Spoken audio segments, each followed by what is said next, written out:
கோவை மாநகர் 52வது வார்டுக்குட்பட்ட பாலன் நகர் வளைவு முன்புறம், பாலன் நகர் ஏ மற்றும் பி பகுதிகள், மாதா மெடிக்கல் முன்புறம், பாலன் நகர் தெற்கு உள்ளிட்ட பல்வேறு பகுதிகளில் மழைநீர் வடிகால்களில் உள்ள சாக்கடை கழிவுநீர், குப்பை கழிவுகள் ஆகியவற்றை அப்புறப்படுத்தி சுத்தம் செய்யும் பணிகளை 52வது வார்டு மாமன்ற உறுப்பினர் லக்குமி இளஞ்செல்வி கார்த்திக் அவர்கள் பார்வையிட்டார். பின்னர் பாலன் நகர் ஆர்ச் அருகே முகப்பில் உள்ள சிறுபாலத்தில் உள்ள சேதமடைந்த மூடியை சரி செய்து தருமாறு 52வது வார்டு மாமன்ற உறுப்பினர் லக்குமி இளஞ்செல்வி கார்த்திக் அவர்கள் 52வது வார்டு ஏஇ ஃபெர்மான் அலியிடம் கேட்டுக்கொண்டார். இந்நிகழ்வில் பீளமேடு பகுதி கழகம் 1 பொறுப்பாளர் வே பாலசுப்ரமணியன், 52வது வார்டு ஏஇ ஃபெர்மான் அலி, வட்டக்கழக பொறுப்பாளர் மா ரவிச்சந்திரன், ஆர் செல்வராஜ், துரைசாமி, ஆறுமுகம், கஸ்தூரி, பத்மநாபன், சதாசிவம் மற்றும் நகர் நல சங்க நிர்வாகிகள் உடனிருந்தனர்.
நல்லா கீழே இருக்கு.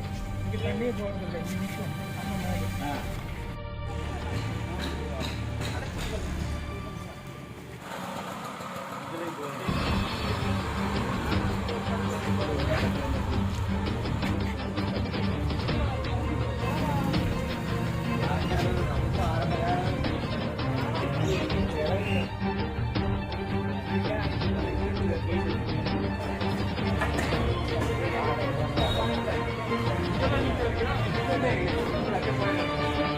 கூட ரெண்டாவது சேர்த்து கூட்டிட்டு